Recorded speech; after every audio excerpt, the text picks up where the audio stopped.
Good morning. Good evening. We skipped afternoon again. Oh, it's fine. Hello. Hi. It's not the afternoon anywhere right now. Wait, so Jewel just said afternoon from Texas. I was like, yeah, it's probably like middle of the Atlantic Ocean afternoon or something. But of course, good afternoon, Zoe. Good evening to anyone watching from Australia, and good night to anyone asleep. Probably Australia's asleep right now. Asleep, God. And if you're not Australia, go to sleep. Yeah. Emily usually wakes up halfway through the show and jumps on to torture herself on a Friday morning, I think. Well, torture herself / say something hurtful to me. Yes, to make sure you go into the weekend. That's like our daily dose of like, I gotta put him down somehow. Gotta send something your way. How's your week? It's been busy.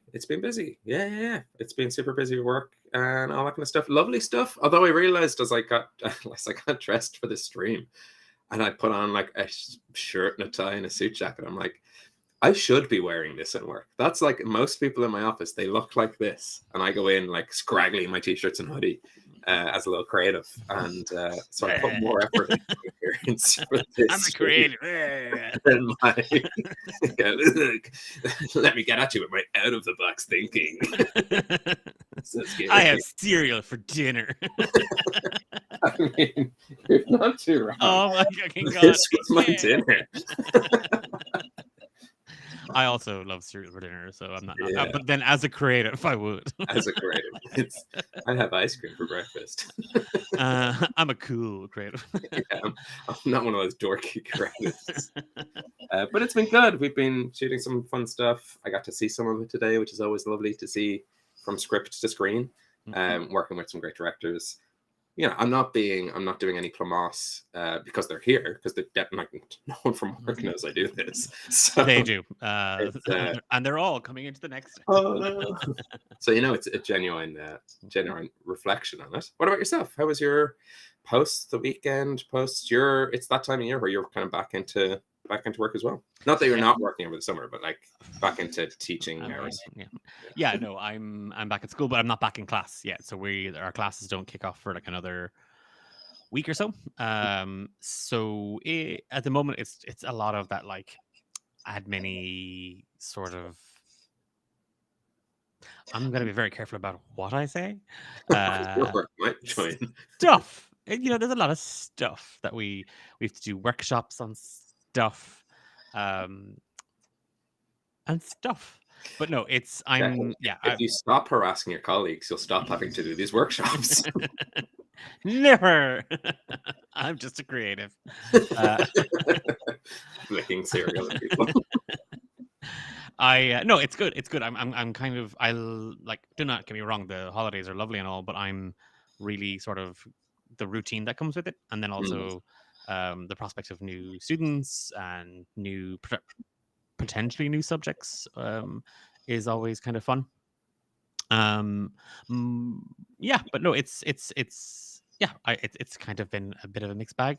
And then after the weekend, straight back into work was a choice that I didn't have to make. It was just go back into work the next day. Like, okay. But yeah, the weekend was an absolute blast. And now there is that sort of initial come down from all that. But I want to talk about the weekend. Because if you notice the episode title, it's Ben and Declan On A Roll with Retrospecting, which was just a fancy way we want to talk about the weekend and the kind of stuff that's come up out of it. So it's just going to be a chatty episode. Yeah. Unlike those structured episodes we normally do. The jacket's coming off because my office is like a hot box. So yeah, no, it's not comfortable. Whereas I'm in an old sort of bungalow, which like stores the heat in summer, stores the cold in winter, and around this time of year, on a day like today, where it's kind of a bit misty, but like the sun comes out, it's relatively tepid. Like it's not bad. No, it is really uncomfortable in here. That I feel better now, but that's good. Yes. Yeah, we wanted to talk about the weekend, the games we were in, games we weren't in, the incredible charitable spirit of the community that is gathered around Hexes and Vexes and D8 Dungeon. The kind of highlights, there's no lowlights unless there's any behind the scene lowlights you want to air. But finally a platform for my grievances. But yeah, that's generally it. And then I suppose we're chat about we're in September. We're a year and 9 months into this show, which is also pretty impressive. And we've got some plans coming up in the TTRPG space. But it's fair to say, I think, for both of us, aside from production, like editing, making, the actual like playing, performing, that aspect, I think is slowing down a little bit. I've got a homebrew tomorrow night. We're pre-recording some stuff, so any homebrew fans, I hesitate to say when this will be out, but at the very least, we're getting 2 days from now. 2 days from now. But at the very least, we're getting things on camera. Things will come back. So there'll be a little bit of that at some point in time, I'm sure. We'll get the channel back up and running. But yeah, anything starting with the weekend, I suppose. Well, just on that, like, things are winding down. Yeah, they are. But there are other things are winding up. I need to, like, it's one of those things where, and this ties into the weekend as well. It's that, like, man, that was a lot of fun. Man, I wish I could do more. And then it's like, actually, so I do. Yeah, I've got a couple of things kind of that I'm hoping to start. Yeah. Or figure out. I need to chat with some of the other D8 Dungeon folk to see what they think, what we might do with it. But yeah, I'm not one for not doing something. I also really want to play. I got to play in 2 games this year, back to back. Not a good idea. And I produced one of those 2, and then I was on for the last game that evening. Not a good idea. But I've absolutely kind of got the bug for playing again, which just saying. I actually, full disclosure, Emily, I missed your Candela Obscura game because I was modding the game afterwards, and it was like, I need some shut-eye before. But I really would love to. I'm going to go back and watch the VOD when I get a chance. But I want to learn that system. That it kind of feels like it would be up my street. Want to give it a go? We should do a little, Ali, if you're around and willing, and want to like pop on to this stream and chat about it, because like a little crash course in Candela Obscura would be great. We should probably think of it like, this show is lovely because we can kind of rock up, stream, chat about what we want, but it's also nice because there's a space to make it whatever we want. And sometimes we do interviews, and it'd be great to do a little kind of. I don't want to, I'm aware TTRPG trials exists for a playthrough point of view, so it wouldn't necessarily be anything like that, but just to kind of like, type 5 on this is what it is, this is what it like. What draws you to it? Yeah, exactly. That'd be nice. But yeah, if you're interested in chatting about it, let us know. You'll find us in the D8 Discord. How do we want to approach the weekend? I think it's worth talking about it from, because you touched upon something like my general thinking is we naturally approach it as things crop up and we tangent and we roll with things. But you bring up a really lovely thing that I think is worth chatting about for a little bit, which is every year I get to meet new people in the space who I didn't know before. And if fans of this show remember, last year for me that was Jacob Wolf left, and I've become a huge fan of Witchism with Derek Keep, of Jacob's playing style. We interviewed Jacob on this very show after the drive last year. And this year, this isn't a cop-out. It's just there was so many amazing people. I was lighter touch last year, so I wasn't as in and out as I was this year. But I was just getting a call there from someone, and I needed to hang up on them. Oh. Not for any other reason that I'm live on stream. I'll let them know I was going to chat away. But this year I was like, because we were meant to do homebrew and we postponed, my weekend became open, so I could watch a lot more on Saturday, and I could sort of watch a lot more on Sunday, and take part in the D8 Mania a little bit more as well, because I still took part last year, but I was just sick and woozy and delirious, so I don't remember much of it. But this year, he had my full attention. But yeah, maybe it's that. It's like encouraging people, if you were involved in a game, to reach out. Home games come out of this. It doesn't always have to be for content. So I always see every year a couple of home games where people go, that was a really good one shot. Let's as much. Can we pick it up again? Yeah, can we pick up again? Can we keep with these characters, or can we change characters, keep the system? But it's a wonderful opportunity for cross-pollination of play styles, DM styles, GM styles, and everything in between. So I wonder if there was if there's a launch pad for you there into some of the things are winding down, things are winding up, or if that makes you think of anything on the side. So it's interesting because like one of the things that kind of comes out of it for me is always like so much work. We talked about this already. I mentioned it in the stream. So did Amber. So did Emily. So much work goes into this behind the scenes. Like it's not just we'll just rock up and we'll play games. It's it's the planning, it's the coordination, it's everything that goes into it. And then it happens, and I will not lie, there is serious exasperation just up to the weekend. I'm like, oh come on, just be Sunday already, just be over already. Which I might sound really negative, but it's one of the things, when you're in work and you have a big project and you're like, oh God, we've spent ages on this. The deadline is right there. I just want to be at the deadline. Because the work is done now. We just need to just get it over the line. It's not, oh, I can't wait for this to be over. It's just, I just want it to be done. Which are two different things in my mind. Yeah. But I have, I've always kind of, there's always a couple of things that come out of it for me. Again, Ben, it's like you said, it's meeting somebody new. Yeah. And seeing a new style, seeing a new way of going at it. It was I always get that kind of the bug for like, this is a lot of fun. There's this great community. I am the worst, and I wonder oftentimes it's a way of, I guess it's probably not a good place, not a good platform to ask this question, but I always get this thing of like, I'd love for more people to come to D8 Dungeon and do more stuff with us. Mm-hmm. But I wonder if it's that thing of like, there's this perception, that's just Declan's thing. Declan just does that. Right. And then we do D8 Dungeon Drive, and all these wonderful people come in, and it's like, oh, actually, and like, do you know what? Actually, I've answered my own question. No, that's crap, because that's crap, because like you said, a lot of people from last year's I worked with this year. Yeah. Like I've actually gone out and I've made stuff. So that's crap. I've answered my own question. Yeah. Next one. I'm such a good interviewer. We got him. What I would love is like, if you are, there's always that thing of like, hey, actually, I think I'd like to do this, or this. Mm-hmm. I would just encourage people to go and do it. Like like it's that thing of like waiting for permission to do something. If you and the table that you played with want to run that game, you don't have to ask us. Like, you don't, like, just go do it. And whether it's for stream or for just a home game that you're going to run for a couple of days or a couple of nights that you're going to do it over, go for it. Just absolutely have a blast with it.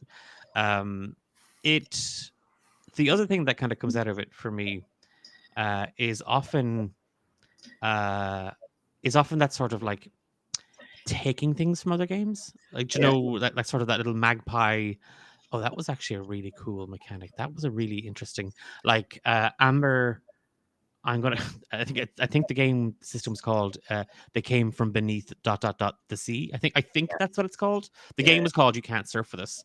And there's a mechanic in that where the players, because it's you're playing a game, but you're actually making a movie while playing the game, and you can kind of do kind of retakes of a scene. So, we didn't quite get that right, let's do it again, but this time let's make it different. I love the idea of that. And I'm like, how do I fit that into a game? Maybe not a campaign, but like a game myself that might not be that full campaign or that full system, but that's an interesting little thing to do. I think, and you touched on a really good way to bring it into any system, whether you're playing Pathfinder, Starfinder, Dungeons and Dragons, anything. The thinking behind how do I bring this mechanic into a game is really nice, because you can literally draw a line around it for your players, and like, you go to a festival and the festival has carnival games, and this carnival game is, and you take the mechanic and put it in there, or that's a very kind of like simple way to do it. or it's like this person's power is like this big bad's power is this kind of monster of the week's power is to change the world in the following ways in which we now need to play this game. So like little mechanics can become really nice mini games, or really nice like ways to approach certain repeated events in your game. So like chase scenes, you can go, okay, all our chase scenes are going to use this. Or if it's I could see if you were doing like an intrigue dinner party, like espionage, or like even high society thing, that retake could be really nice as a way to be like, oh, well, actually, I don't say this, because it's that kind of what's the best way to say this? Giving your players the ability to avoid the regret of in the shower later going, damn it, that was a better response. You could have someone whose power is like, you know, they take a shower and they get to go, you get to play at the scene that you were going, I wish I said that to them. I think it's such a, that's one of my favorite things about, I mean, I think off the top of my head, like on the EU side of it, was there just one game of D&D? I don't. Relive, Rewind, Reboot. I think so. Yep. Oh no, Task Lord. Task Lord was based on a D&D system. Was based. said with love, Cyborg Cinders, said with love, but that's in the way Romancing the Dungeon is D&D. Oh, there's a system. But yeah, it is. It's that I love getting kind of exposed to new systems, new little mechanics that could be flavored or peppered into a session, or it's like you said, like mini games within a thing. Love that kind of stuff. And then also the benefit of raising lots of money for charity. Incredible amount. Yeah. Did you guys say this year, tops all other years combined? Yeah. Wow. So incredible. If you added up the first 4 years of D8 Dungeon Drive, we passed it by a couple of $100, if not $1,000. Yeah. Which, like so what was interesting was we made double last year. Yeah. And then I was like, I'm gonna go take a look and see like what the situation is with that, because Tiltify keeps all your campaigns kind of all together, so you can see once they're retired, what was made. And like I was like, I'm just gonna add up those 4 things, and it was like, holy crap, we are this close to passing that amount in over a weekend. Like, again, I know it's, you put in the D8 Dungeon Mania side of it, that had a massive impact. Like that was huge this year. That alone put us in a place where we pushed to the first goal, right? Yes. Yeah. We'd passed the 5,000 because of D8 Dungeon Mania, and then we climbed, I think, to 8K by the end. Yes. No, listen, I know you're like, Declan, it was just last week. How don't you remember? No. That's the silliest sound I can make to that. But I'm pretty sure, I don't know, did we hit the 10K? We might have hit the 10K. No, we didn't. I don't think so, because what I was thinking is, in my mind, there's 2 things that made a huge difference this year, and it's a refinement of learnings from previous years. So like D8 Mania last year, we were like, okay, there's potential in this, and that was demonstrated again this year. And part of me is in that place where it's just like, well, if that's such a draw, wouldn't you just do that? But actually, if you look at the games themselves as well, I think the games alone still surpassed last year's. Yes, they did. Yeah. And I think, again, that's learnings from, for me anyway, the ones that seem to have gotten like chat, getting on board, like those big moments, those big memories, are the ones where the incentives were so stupid. Like, it wasn't like, 5 HP for this, or like give extra here. It was just like, here's a crazy thing that's going to happen if you give us $5. Yeah. My one thing we were doing this year, and what I loved was it started in the very first game on Saturday with Caitlin's Where the Light Grows, I think a Blades in the Dark system game. Right, yeah. And it was like, if you give us $1 or $2, I'll put a horse into the scene. Yeah. And like that wasn't planned by Caitlin at the time. Right. And it was kind of, it just came up naturally in the game, and we were like, we don't have that, and then the producer was able to turn and go, we do now, and then it was later on, like literally the next game right after it was Cyborg Cinder's Task Lord, and they already had for $1, I'll put a little an Alex Horn in the scene. For $2, I'll put a little Alex Horn. Yeah, people went nuts for that little. For little Alex Horn. But it was horses, Alex Horns, geese showed up in the Relive Rewind reboot. Emily, I don't know if anybody tried to mess with yours. Amber had seagulls showing up. Yes. I don't know if Wayne had like a little thing popping up into it. Yeah, you played in Wayne's game, so you might let us know in chat. And I think the following day, then Keen did the geese thing. Emily's mechanic was, if you give me money, I'll let you be mean to Declan, or Promethean. So that worked. That also works upsettingly well. And it's a and then you had like all of yours were designed to like just, except for Pizza Time, which they got a lot. I think Pizza Time was just an extra D6, but it was just a nice thing. They just had a dice pool they could pull from.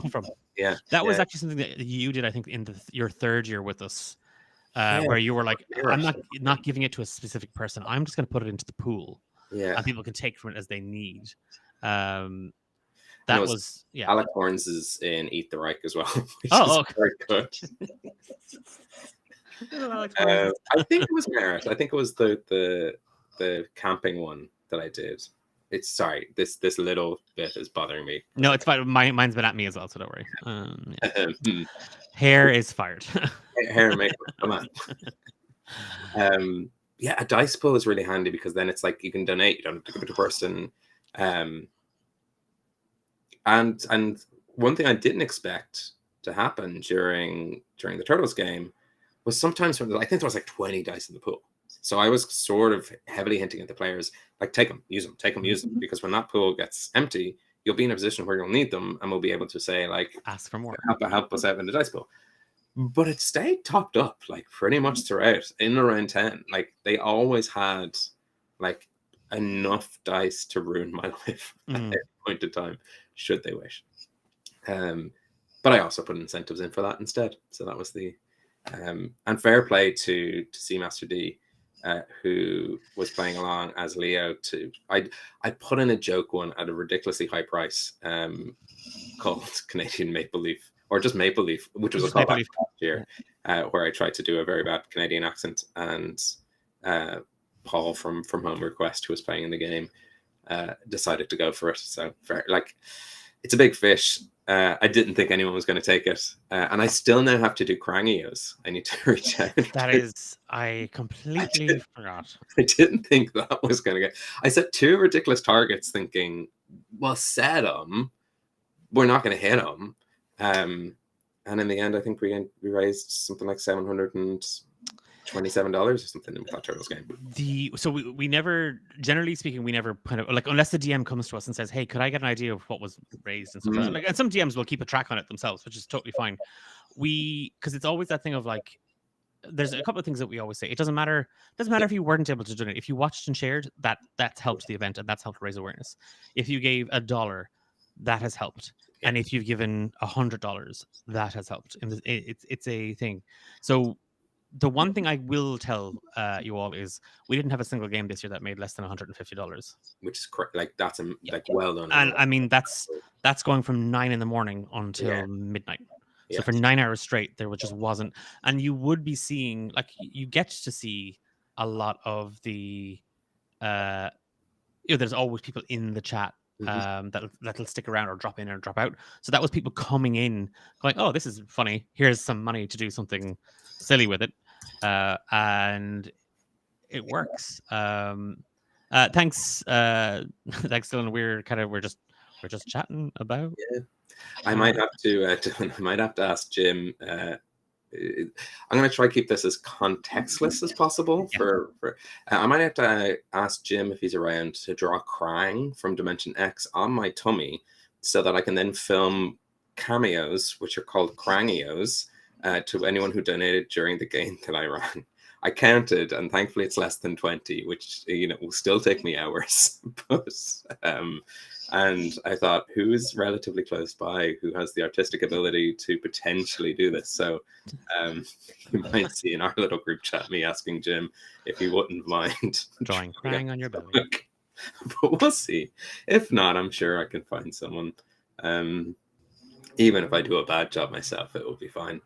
And I still need to practice my crying impression to Dylan just said whatever you're into. Yeah, I haven't heard of this crangio business, so I just that's weird. It's for a friend. Yeah, they're all the rage. Yeah, and Zool, you're more than welcome for the plasma packs as well.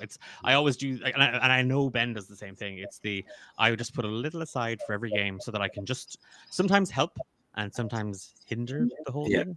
I will. Zool has made a point that the last game of the EU streams at night is much slower for donations. Yeah, always the case. It's always having now. I will say my tactic after the first year or two was stop doing serious games. Yes. And lean into chaos. And this year was leaning into chaos and horniness, I guess is the other way to put into it. And like at one stage Tiltify crashed and people were freaking out that they couldn't donate to help make me write spicy orc fiction. So that it's always going to be one of my, like, if a DM asks us, hey, like, I've got that slot, what do you think works for that? We've got and horsiness, to be fair, as well. There's over the last couple of years that we've been doing D8 Dungeon, one thing we always know that works is, and Ben has kind of said this, lean into, like, and I think this was your tactic as well, let chat decide the story. Let chat figure this. Again, without, like, if you watch them, great, but like some of those games, having talked to the DMs before and after, were like, yeah, that wasn't supposed to happen. I was like, yep, never does. Chat gets involved. Yours is a really good example, Ben. Yours started with them having little sort of like moments themselves, kind of and then there was drag racing. Yes. Then that's the like macho straight hetero kind, I suppose. Versus it was macho straight hetero drag race drag queen. But yeah, that it started with that. That became Broadway. Yes. And then that became Foot Soldiers. We stayed in Broadway for a while. Well, yeah. But I was able to then bring it towards the, like, because basically all my notes were Shredder and the villains are up to no good. Which has never happened on an episode of Teenage Mutant Ninja Turtles before. Exactly. And eventually that no good will lead the gang to the Technodrome, where they'll meet Krang. And whatever that no goodness is will kind of sort of be pulled together into... And I was chatting to you a little bit about this a couple of weeks ago, where I was just like, maybe they'll be like kidnapping people who sort of look like people in paintings, and that will be a thing. And so I was like, had that in the back of my mind as a type of thing. But it ended up being way more like, for as chaotic as it was, because Turtles is a derivative of Daredevil, and like Street Sharks, Biker Mice from Mars, and all these other shows are derivative of Turtles, I ended up making like some sort of, not making, but like there was a social commentary on what is inspiration and what is creative theft. and then tying that into like generative AI and like where we can, like, where as humanity we can be like, yeah, you can be inspired by something, you can put in the human work, but just going in and be like, give me turtles, please, is bad. Like there's a craft and a journey to that. Which for something that went from street racing, Vin Diesel, Ace Duck shooting a movie, to Wicked on Broadway, to being kidnapped. Being kidnapped, which again was mostly one of the players, I think, just said grease lightning, and I went, I was like, yeah, you're hearing things. Like it's so it's keeping your ears open to just a slight thread of anything. And I just had a list of characters and a list of kind of things that could happen. Like I was like, Ace Duck is a thing in the Turtles. If I need to, I can bring Ace Duck into it. And we had donations for other things as well. And then I let the Turtles DM for a while. So if you donated, I think like $25. Yes, so the Turtles game was for every character except for Donatello. Yes. Well, to be fair, sorry, except for Michelangelo, I suppose. Yeah. Everyone else became something else. Somebody So else, Donatello became Alphaba, Leo became Daredevil, and Raphael became Ripster from the Street Sharks. Which was like... Which I then turned into a meta comment. Like I kind of went, we zoom out to Ben's childhood bedroom. Yes. All the action figures to give it a kind of like, there's a reason all these things exist at the same time. It's really funny. I have also done that in a home game where the players were messing with like portals and dimensions and all that kind of stuff, and they're jumping through portals looking for like rare and powerful artifacts, and eventually it was like, oh jeez, we get over the portal thing. It's not even part of the main thing that we're supposed to be doing. So I had them appear through a portal, looking in the window of the kitchen that we were playing the game in, staring at a bunch of people throwing dice at paper, while an exasperated looking dungeon master tried to get them to go back to the plot. And they're like, wow. I was like, yeah. Can we please get back on the portal and do the plot? Get back to the plot portal. Because I remember when you had told me about the game, I was like, when is the thing happening? When is the thing happening? And then I... like, because a lot of the times with these games, now I will say, on a Sunday, I am more likely to be around and in chat and doing stuff, because it's that thing of like, okay, the worst, like the slog is over. We're on the slope now down. And it is that thing of where I can sit down and I can throw the headphones on and I can be in chat and I can be modding a bit more and active a bit more, because there's less needed. Yeah. Like as the games are ticked off, it's like, okay, so there's 6 people now that don't need help, unless there's maybe some after stuff. But by and large, that's like, thank you so much for playing. You did phenomenal. Does anybody need anything, or does anybody require anything? No. Stick around in the chat. Stick around in the Discord server that we have, and hopefully we'll see you again for something. That like after the first game, tick. Second game, tick. Third game, tick. Okay, the full day is done. Right, it's over to Australia, and I can go sleep for a bit. So it becomes a little bit. So the last 2 games, I was very sort of... I was more present for those than I think I had been for the other weekend, unless I was producing it. Yes. So my advice to anybody that wants to do it next year is keep an eye out on our social media feed, and for those applications, and 2, lean more into the... I don't want to say the fun, but like the sillier side of things, or like, that sort of less structure, more sort of malleable plot and malleable even systems, I think, are a big thing. Like Blades in the Dark is not a small system. It came from beneath the ... C is not a small system.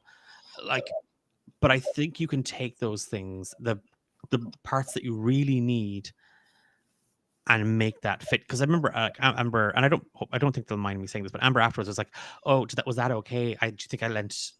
Did I do enough for the game and the mechanics for that to make sense?" And I was like, "You did hey, your players had an absolute blast. Chat absolutely loved it. You did your job. Yeah. Like it doesn't matter if you didn't cover every mechanic on every single page. Like forget that.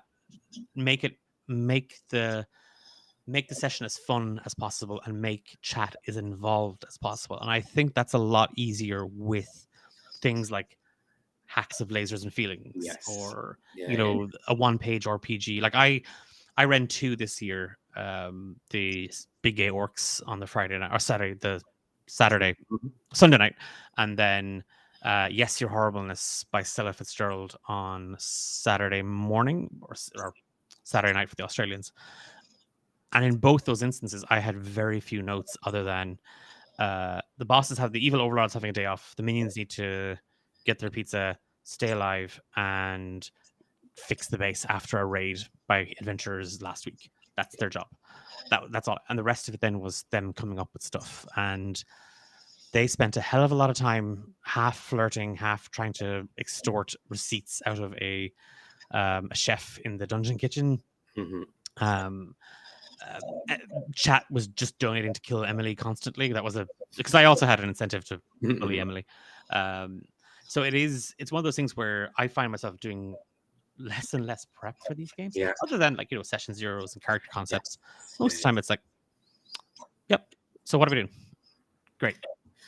It's a really good, those two pieces of advice, because it's a shame, like when you run a weekend stream, like I say this in work a lot because I'm a snarky little bitch sometimes.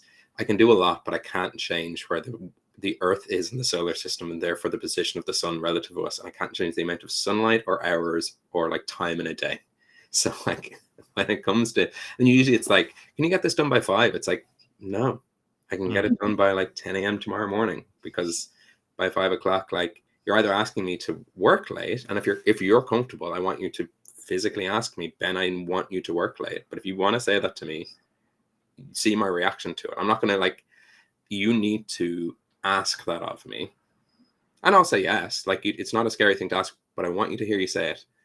That's what you're asking me to do. I want you to know that what you're asking me to do is not to spend time with like my family, or not to spend time with my life right now. And if you're comfortable doing that, I will do it for you. And most people aren't. Because they're like, yeah, no, actually, there you put it, it's unreasonable. But with this, sorry, all of that aside, back to this, there's only so many games we can run over a course of a weekend. So do keep an eye on D8 Dungeon, jump into Discord. If you have an idea, I would almost recommend not wasting any time thinking, okay, what's the perfect system? What's the perfect thing? What's the thing? Apply, figure that out later. Because it's not like you need to have it all figured out. And I would say that like cons are great for trying out new systems with people. This is great for meeting new people and finding new ways to DM, improvising, stretching muscles that exist beyond the rules on a page. That's the way to look at this event every year. And I guarantee you'll have more fun that way. The other thing I think we are, and I'm quite proud to say this, the other thing I think that we're quite good at doing is helping people get over that initial, I've never streamed before. Yeah, there's a lot of first-time streamers this year. Yeah, I've never been on a stream before. Like, oh, okay. It's not just I've never GM'd on a stream before. It's I've never been on a stream before. It's like, cool, welcome in. We can teach you if you want to stream afterwards. You can reach out to us and we will teach you what we know. If you've ever watched a stream, you'll know we're not experts, but we can teach you what we know, and you can learn and get better. But any resources that we use, like our Emma created the subtitles that you see on all of the D8 Dungeon streams, because accessibility is really, really important to us. And we try and keep, like, where possible, those are always on stream. Only time I think this time we didn't have them was anything where there was a map. Like D8 Dungeon Mania, we didn't have them for the map, but none of those maps were VTDs. So it was like, we're just going to cut over to show you the map and we'll go back. So we never lingered too long on those. That's a resource that we have available to anybody, whether you've streamed with us or not. If you're like, hey, I wonder how Ben and Declan got those subtitles working for their stream, message me on Discord, reach out to me by email. I will give you can just copy paste the tool. Emma has put it up there for a reason. The only thing we would ask you to do is, if anybody else asks you, you say, I got it from D8 Dungeon, and get on to Declan, get on to whoever, and they'll pass it on to you. So it's not we're not gatekeeping that. It's just, and there's no like need to get the subtitles. Thanks, it's not. We just helped figure them out. So it's a great space, I think, to kind of cut your teeth. Yeah, as a streamer in this space. And it is, I remember like the credits rolled and everyone was like, Declan said there was a thing at the end, and I was like, there was this tiny. My thing is like, so many people are involved in this, like, and I mean players, like, they're all important. The DMs are important. I hate when people just bounce out after or during the credits. It's like, Marvel ruined credits, because I think they're like, it's nice to see who made something and what was involved. And do I skip them all the time when I'm watching a movie? Yep, probably. I'll do you one worse for, I don't know if it's obnoxious or just, I can't leave the theater if people are still on stage, even the band. Oh yeah. No, I'm like, and I know it's a business, and I know they want me out, Like I know they're like clear the building, and I'm like, there's still people there. Yeah. Or when people stop clapping and someone hasn't cleared the like, bugbear mine. Everything gets a standing ovation, so up they go, and yet curtain call ends and people haven't even cleared the stage and the clapping starts, or clapping ends. Sorry, clapping ends. And I'm like, oh, so that standing ovation was meaningless then. Yeah, so you didn't actually mean it. You just did it because you have to get up. I had to stand anyway. yeah. So, but yeah, I agree with you on credits. Like it's just nice to shout out the people and what it takes, because I think, any production in the world takes more than what you see on screen. I was chatting to a colleague today who's kind of, again, in a production space, and it was a thing of like, God, like, isn't it so funny that people watch a film or they watch a TV show or they watch, they go to an event and they're like, that was great, wasn't it? That was great. And it's like, wouldn't it be great to do that? You're like, yeah, it is great to do that, but it's a job. Like it's a huge thing. It's not just like I've been marveling at and I don't know if Dylan's still around, but is it Victoriana? Am I getting the title that wrong? So I messaged them actually, because I said to them, I cannot help it in my own head purposely mispronounce it to Victoriana. Yeah. But I know it's supposedly it's Victoriana. Yeah. Good. I'm glad. But, the production quality on that is unbelievable. Yep. And like in my head, I'm like, I'd love to know who did the stage setup design. I'd love to know what went into the tech involvement behind it. Truthfully, I haven't had a chance. I've seen the snippets on Instagram and stuff like that, but I haven't had a chance to sit down yet. I saw the one today about the duck bill and the duck beak, and I could just see poor Dylan's brain just going. Yeah. I'm the same for a very particular reason. I could start watching it now half-heartedly and give it half the attention it deserves, but I want to give myself the kind of like, right, I have a block of time I can sit down and actually watch this and enjoy it. Because I know if I was doing it like on the bus into work or like in the normal places I might like consume a podcast, I won't give it the attention that the clear craft that's gone into it and it deserves. But not my podcast though, right? Like you'll listen to my podcast. I listen to your podcast like 3 times because you make us. I do. You better just give me notes or I'll kill you. But I tend to. I think we've talked about this before, even on the show. But there's a wonderful creator called Aram Barthian who does Kill Every Monster, and I believe they listen to the cuts of their show 3 times. First, through their computer speakers. Second, through a pair of shitty headphones on a commute walking around. And then third, through like a good system to ensure that the quality of it survives any listening experience. And I believe they would also say that is too much. But a good thing to just. That is one of our, and we're getting slightly sidetracked. That is one of my favorite things about our things, though, is that I will listen to it just on speakers out of my Mac. I know you're listening to the cut on a walk while you are heading up a mountain or a hill, or bringing a ring back to Mordor. And I know that Louise will be listening to it in their car. Yeah. So it's getting that sort of like, so I'm like, okay, I trust everybody that's listened to this to give me. And oftentimes it is that thing of, hey, the sound effects were way too loud in my headphones this time around, or the music was too quiet in the car, or whatever. Like, oh, that's actually because I messed with something. Let me go back and redo the thing that I have. So it is too, where it's like, oh yeah, when someone points something out, I'm like, how did I miss that? But it's that's the multitude of multiple ears listening to multiple things. No idea how upsetting that is. Right. So upsetting when someone spots something and you're like, upsetting. It's like, hey, there's a weird like 3-second gap. No. And usually you see a visual, you're like, oh yeah. Yeah. And I know sometimes it's often in my brain, it's like, I've left that there because I meant to go back to it, saved the edit, closed down the software, went and did something else, opened it up the next day and went, oh yeah, I'm at this point, and edited without looking at the thing before me. So I started using markers just to be like, clearing it up that way. I'm walking around Super Value. You both sound gorgeous. We only sound gorgeous in Super Values, though. Yes. That's very,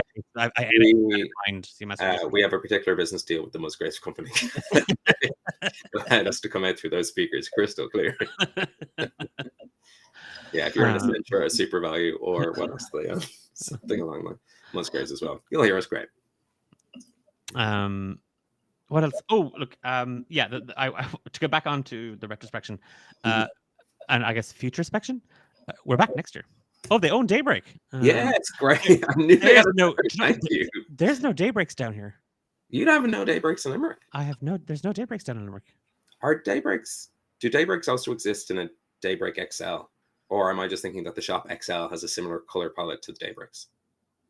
Yeah, it's true. Yeah, Dylan's right. You're not missing much with a Daybreak.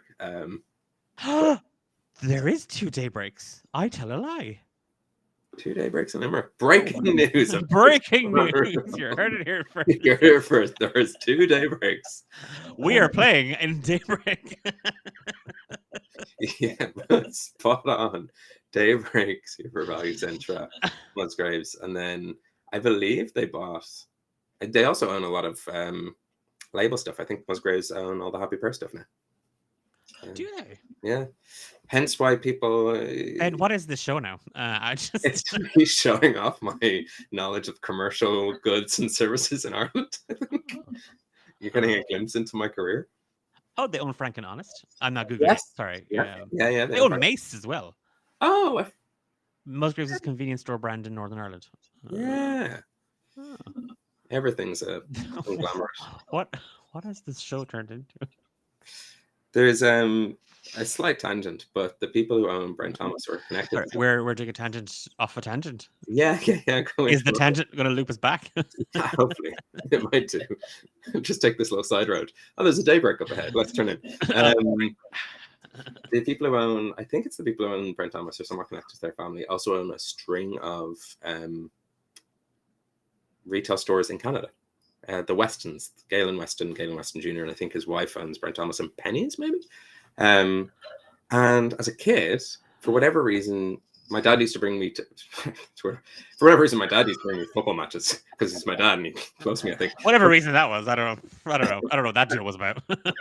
Who's this guy? So I was bringing me to football matches and saying he loves me. For whatever reason, he tried to bond with me. I don't know. It's like football. I played something right. But for whatever reason, I ended up with a football match with like one of the Weston family. And then when I moved to Canada and as a copywriter, I ended up writing a mea culpa for his dad. What a weird little like life thing. Like they moved a loyalty points thing and everyone with those loyalty points freaked out. And Canadians, when they're stressed or angry, it's like the only time. And so I had to be like, we're so sorry. Your points are safe. They're just in a different system. Don't worry about it.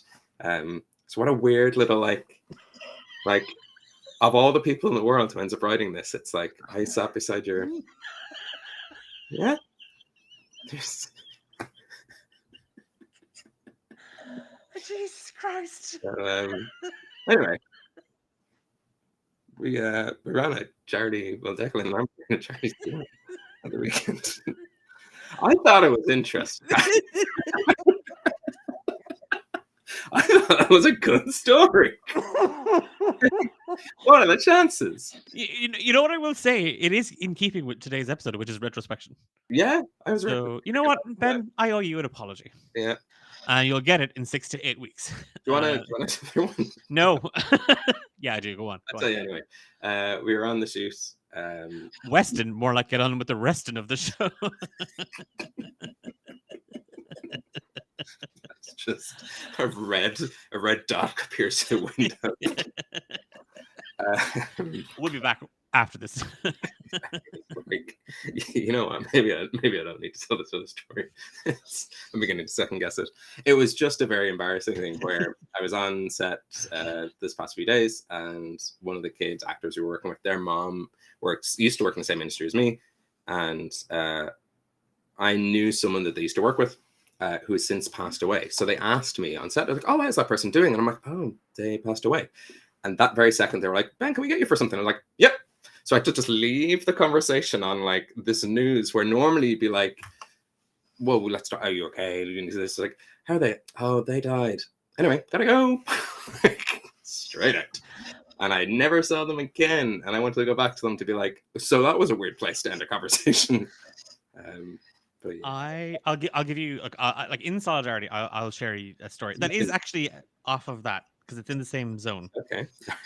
When I was working in radio, and I did an interview with an Irish comedian, and it was like one of my first like proper interviews, like, you know, and like it was a kind of it was live, but it was over the phone, so they weren't in studio.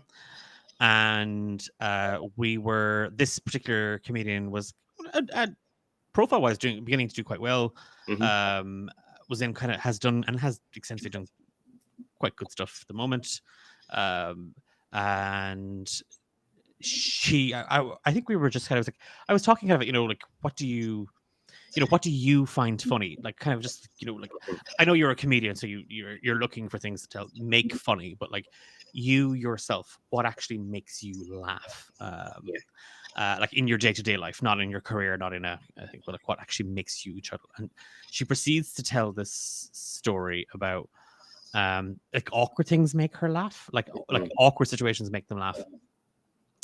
And they were saying that they were on a shoot, and they had kind of gone for lunch, and they were sitting down, and she was sitting with the crew, and she'd gotten food, and she turns to the crew member. She's like, you know, how are you getting on? Like, how's it going? And just out of nowhere, your one just kind of responds with, "Oh, my dad's died." And like, it wasn't as if, you know, this person was like, they were particularly. It was just they happened to be sitting at a table with this person that they'd never really interacted with before, and obviously this person was feeling and, you know, going through something, had gotten some really devastating news. And I remember there was just complete and total silence in the studio when it was like, because I think the person I was co-hosting the show with was like, "Oh, that's not funny. That's not funny." And then this person just starts laughing. Like, because obviously they've just remembered how awkward it was. They just start laughing again live on air, and I start like cackling, because I also would laugh in that scenario because I don't know what to do. But it was just and then I remember looking out and the producer just looking at me, and it was like, I don't know, I think it's funny. It's not my phone. I didn't do it. So there you go. And if you need me to write a mea culpa, I'm very good at them. So. Thank you. I noted. Back on track. Yes. 2026. Amber was really, really annoyed because the reveal at the end of the credits was that 5 became. And Amber was like, "Are we doing it again?" I was like, "You know we're doing it again. Let's stop pretending." But it's funny because right after it, Emily was like, "So I have loads of ideas and loads of things to talk about." And after it, myself and Amber were both like, "Can't talk, dead. Talk to you in like a week or two when we've recovered." But my brain is already in like, okay, so that's what we did this year. We need to do this differently, and we need to do this differently. And I have a different idea for D8 Dungeon Mania. Ooh, very nice. Yeah, I've got my thinking cap, and I think it could be a lot of fun. Yeah, I think it could work really, really well. And again, with that view of like doing more, bringing in more, and like using it to kick off the weekend. My favorite thing about the whole weekend this week was I DM'd a level 20 combat session. Yeah, which was so intimidating. Like, I don't give levels because I don't know what to do when you get to that level. I'm like, does a 12 hit? Remember when you roll level 3? That was fun, right? When the dice just worked, you got to hit you guys a bit. But it was the D8 Dungeon Mania finals between Lav Menace and Abracadabra, or Soph and Alex was just, gosh, like it was a lot of fun. There's a lot of stress to DM it, but it was a lot of fun to see them and like the tactics and all, like, and I don't think either of them would mind, but like it was incredibly close. And what was stopping them was we ended up in, again, I think you made the joke, like, you know, Doug Trio casts Dig and Pidgeotto casts Fly. Yeah. And we ended up in this, someone's gonna have to move. Yeah. And it's that thing of if I pop out, I know I'm going to get blasted. If I go down, I know I'm going to get blasted. Yeah. So you could see both, and I don't think it was, well, they're doing this to call it a stalemate. I think both players were like buying time to strategize to figure out what they could do. And it was just God, they've played a blinder. Like everybody in the the preliminary matches were so much fun to watch. And I think what was really fun afterwards then was just how stressful and like vicious the semifinals and finals were. Like, you know, because it was the people were gunning for those top spots. Yeah, I thought it was wonderful to watch and it's such a tough, like you had a tough job because it's like, how do I referee something where there's all these rules in the world, all these different, like, and it can be simple in, like, we know ourselves, D&D books aren't written to be super clear. Like, they try their best, don't get me wrong. It's like, you know, take spiritual weapon, like, as a bonus action and on subsequent turns, you can move this thing and make it attack. Yeah. And there's something in that where it's like, some people think you have to wait the next turn. You don't. Some people think it can attack on its own turn, which no, it's still your bonus action the next turn. You don't get a bonus action. Hint, hint, see Master D in chat for tomorrow. Not for but it's the same thing, like and that was one of the things before the finals, because both players are coming at this game from different DMs and different people. Like Lav Menace was playing a druid and was like, well, you know, in my games and in games I play, druids are in wild shape still retain the ability to use their weapons and armor and equipment and spells. And I was like, I have never once done that ever. Yeah, it's like you become the thing, and that's the power. In my brain, it's you become the thing, but you retain your sense of mental self. I mean, you can hiss and squawk and bark, but you ain't communicating. You become that creature. And there was a sort of, well, like, is there anything I can do here? Like, because I have got all this equipment, and it's like, but isn't that that's your perk? And then it was kind of the flip then with Soph's Arlecchino had this sort of like, well, I'm able to resurrect something I kill as a shadow puppet. I was like, that's actually kind of against the rule of the tournament. Let me go back to the other referees and check to see if that.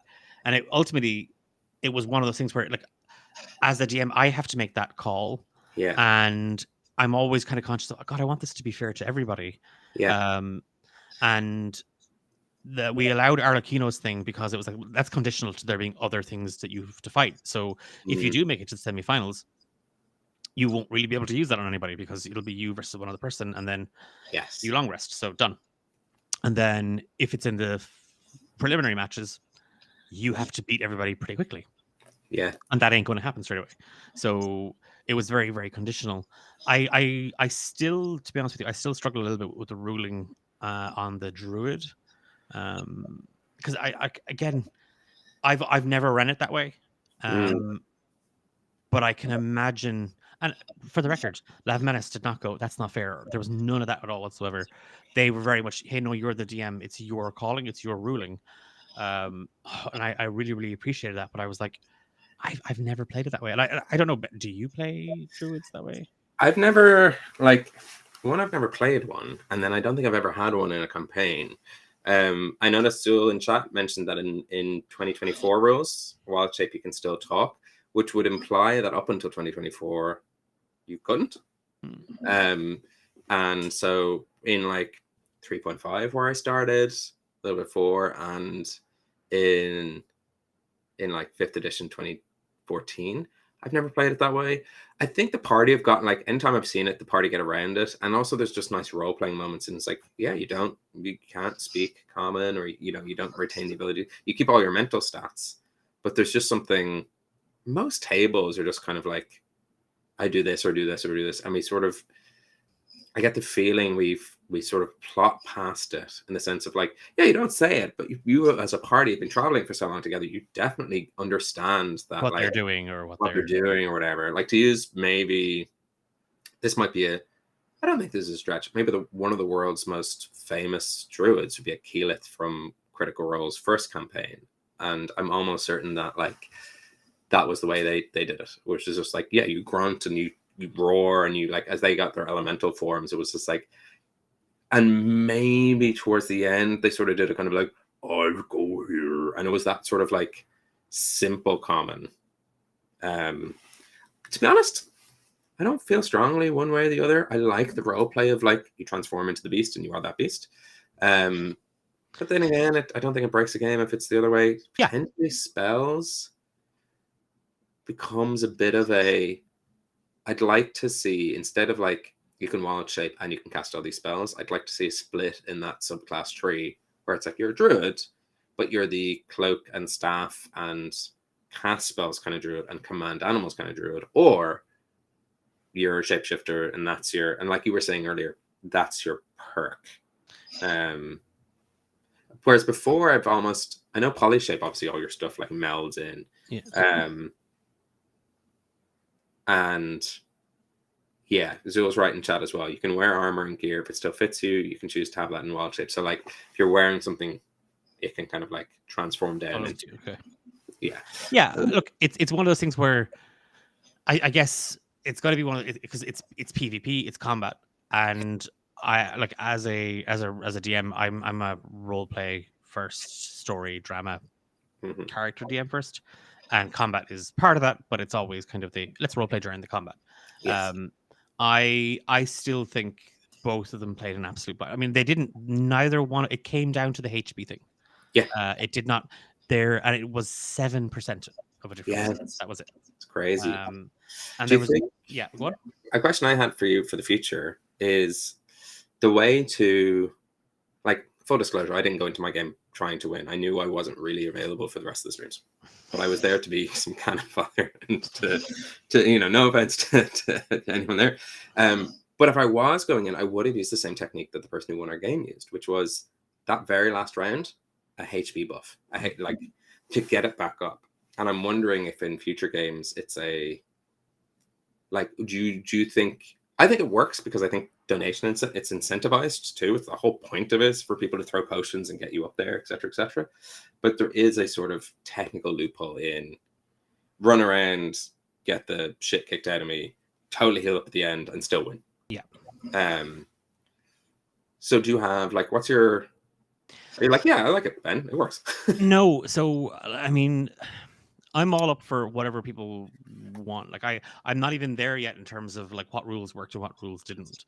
Like, because we even had you don't revive, you go down, you're down, and then it was like chat were like, oh, what if I gave a potion? And I'm like, well, that's for charity. Like, so if you give the money, yeah, you get to come up once. I like, because there's nothing in the rules. Hey, I'm playing a cleric. Like, I've got cure wounds. I've got level 3 spell slot left. My last turn, I got to heal myself, and it still comes down to, because you can do that and roll really crappy dice. Yeah, so true. You might heal yourself, and you might only get like back 6 HP. Yeah, that might be the and that's class, because that 6 HP made the difference, or it might be that did nothing. Like, because I don't think there was a single match where it was an outright bad. I think maybe Azar and Arlecchino in the semifinals was the I'm down. I'm down, and that's it. And that was brutal. It was interesting to see the warlock and cleric battle it out, because they were both kind of looking at, well, I know you're this and I know you're that. I think it ultimately comes down to the dice rolls as well. And like in the finals, I think Soph rolled 4 or 5 nat 20s. Yeah. And I know people in chat like, that's not how nat 20s work. And I was like, well, that's how nat 20s work in my games. That's the way I've always done it, and I'm not changing that rule.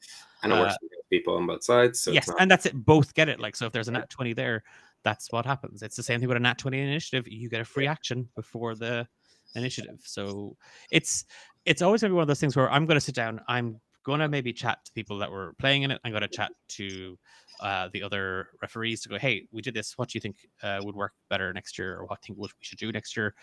I have and I don't mind sharing it at the moment. I have an idea where I want to do a kind of like what we did with the preliminaries again, but I want to do tag teams this time around. Oh yeah, and I'd love to.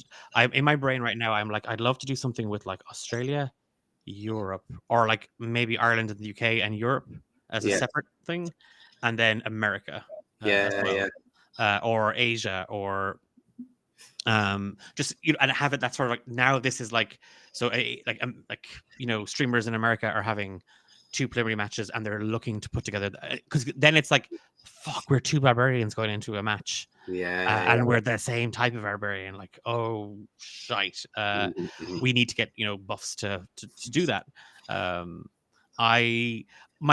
This whole started with, I would love to have characters from other shows, like podcasts and actual plays, come in and battle it out. There's a part of me that still really wants to try that angle, and have everybody come together for that sort of like, what would happen if, and I don't know, that's where that's at. But there's plenty to think about for next year, and consider what works and what doesn't work, and how we're gonna figure it out. Sorry, I just had a message from someone saying it's not COVID, and I'm like, good. it's like, okay. Right? It was just gonna what?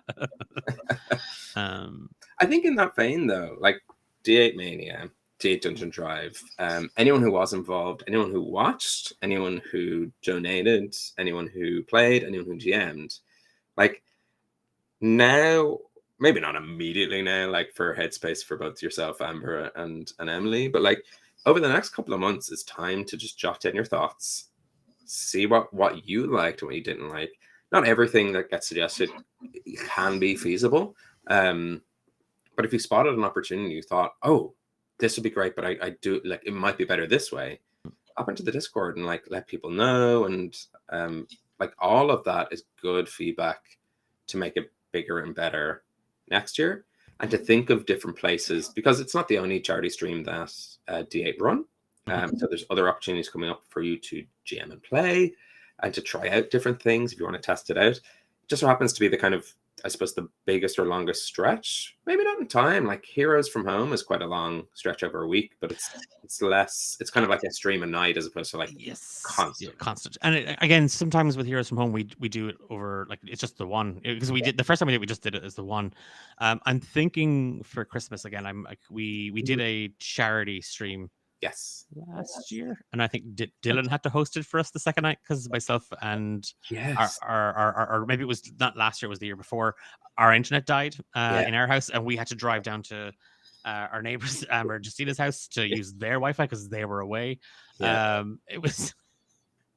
I'm thinking this year of doing a week of streams, and not aiming to raise thousands, but like just aim to raise something for a charity over 5 nights, like little fun systems, and doing it that way as a thing.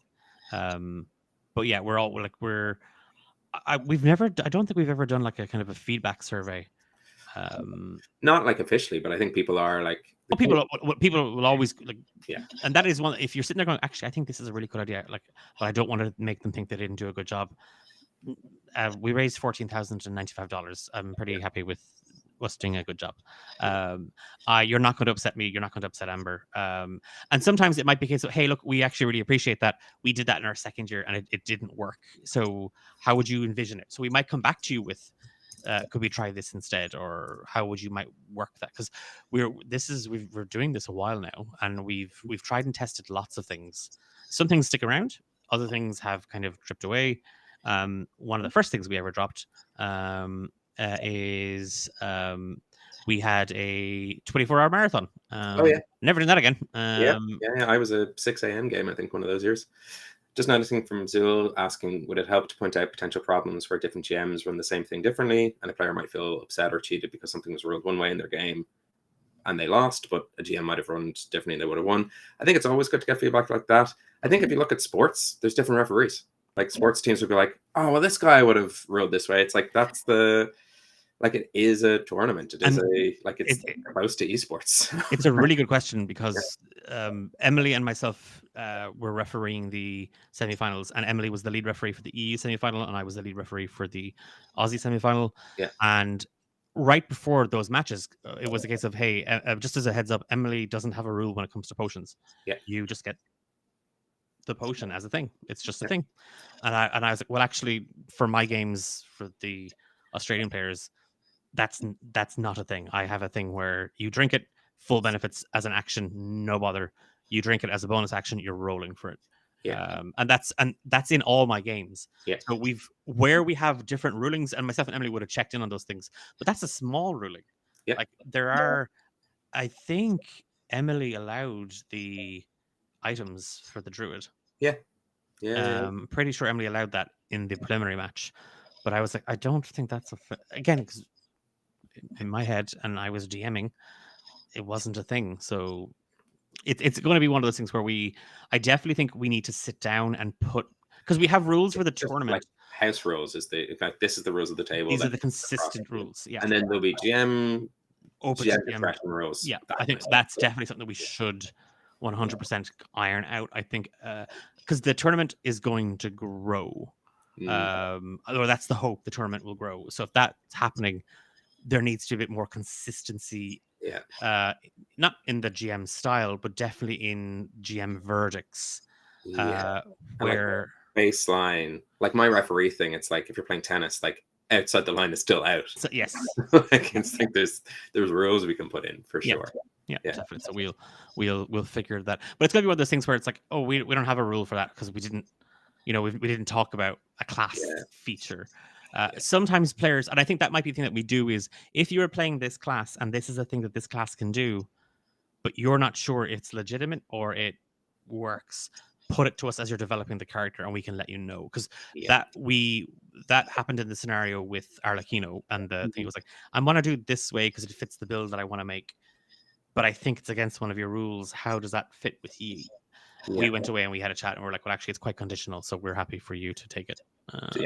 So it could be we'll definitely be more transparent in that for next year. And Zul, I might wreck your head about the US side of things as well. And like not no pressure, like not to be like, and I want you to run the US, but more like if you want to like liaise us with some US tables, or we'll find some people around the world. We'll if you help us find people around the world. Non-stop fine. Do we? That's it, I think. We'll be, if you want to come hang out with us in real life, is that probably we'll be talking about this for ages. We'll probably do a whole episode on it, but come the end of November, we'll both be in London. I think that's the plan. That might change. I mean, right now, we're going to London. We're going to London at the end of November to go to Dragon Meet. So we'll see you there if we do. But yeah, I think that's all we have for now. Do you want to vamp and I'll find a channel to dive into? Yeah. Myself. Sorry, I should have done that while you were doing that. No, that's fair. Myself and C Master D are kicking off the next batch of Homebrew recordings tomorrow. So if you're a fan of that, content will make its way to you at some point in time. C Master D is going to DM, which is great. I get to be a little chaotic gremlin on the other side of the table. Saw something recently which is quite good, and I think it also explains the balance of this show, where there's two types of DMs as players, and it's like, I miss the control. How do I get the control back? And then, oh my god, I'm free from the restrictions of having to like make sense of this. I can just be a little chaos gremlin. And I'm definitely in the latter camp for sure, where I'm like, this is your problem now. You figure it out. So looking forward to that. Do jump over to the D8 Discord. Pop into the Homebrew Discord if you want. It's a dusty little corner of the internet. We do hang out there from time to time. So if you like the show, you'll find us there. Most of us are also over in the D8 Discord anyway, so you'll cross paths in many other Irish TTRPG Discords. Wholeheartedly agree with C Master D. Session 0 is very good. I'm playing a character. I'm playing a dwarf for the first time in my life, and I'm playing a paladin for the first time in my life. Ooh. So that's going to be interesting. He's called Raglan Rhodes. Because of course he is. Of course he is. Of course he is. And he's of the Rhodes family. There are many Rhodes, and I'm one of them. And he'll probably sound like that. So I'm very much looking forward to that. And I've found, because on Homebrew, the beers and the booze inspire the world. There's a Moldovan store up the road from me, and they sell a sword of cognac. So I'm going to go buy a sword of cognac. Which I think I broke brand there. Because I pronounced that word correctly. I think I should be, and tomorrow, relentlessly and annoyingly, I'll be calling it cognac. Cognac. I don't even drink the finest of cognac. Cognac for me, please. I have no idea what it tastes like. Just before the show, I did Google what does cognac taste like, just to make sure I'm not in for a world of pain. I probably am. You are in for a world of pain. Yeah.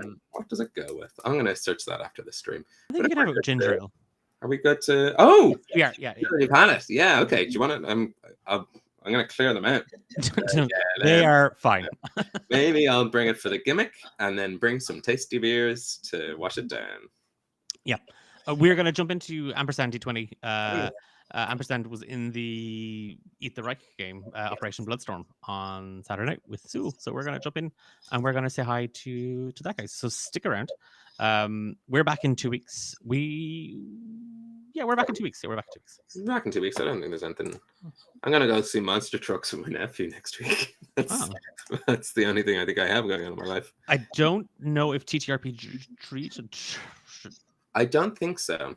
Yeah, I think there might be a bit of a hiatus at the moment. Yes, a small one, just as things settle down, and I think there might be a slight.